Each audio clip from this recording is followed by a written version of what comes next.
ketika kebijakan lebih berpihak ke oligarki daripada ke rakyat. Baik, mari kita bicara pelan-pelan tentang sesuatu yang penguasa tahu tapi pura-pura tidak tahu.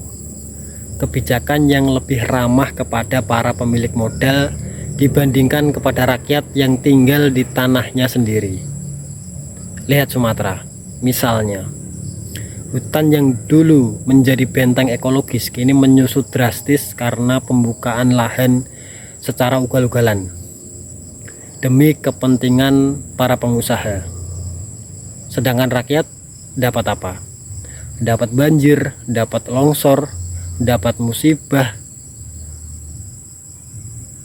dan dapat debu para mesin tambang. Sementara mereka dapat apa?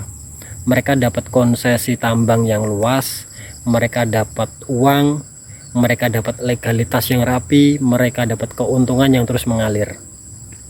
Lanjut kita ke Kalimantan. Tambang batu bara di mana-mana.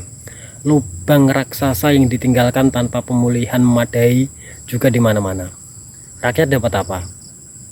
Sementara korporasi dapat keuntungan triliunan dari sumber daya alam yang mereka keruk. Belum selesai sampai di situ. Tambang emas di Papua, nikel, hingga minyak dan lain sebagainya. Semua itu masuk daftar komoditas strategis yang secara teori harus dikelola oleh negara demi kemakmuran rakyat.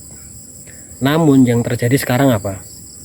Akses pengelolaannya diberikan kepada segelintir orang, segelintir pihak yang memiliki modal, memiliki jaringan, dan pengaruh politik terhadap kekuasaan. Dan inilah pola kebijakan pro oligarki. Keuntungan dipusatkan, resikonya disebar.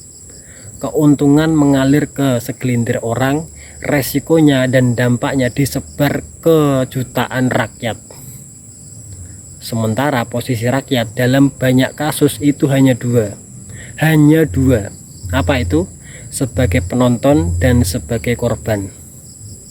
Padahal dalam pandangan Islam, pengelolaan sumber daya alam yang besar ya, seperti tambang, hutan, air, emas, energi, dan masih banyak lagi, itu bukan milik individu maupun korporasi, bukan. Itu adalah milik umum, haknya seluruh masyarakat, seluruh umat.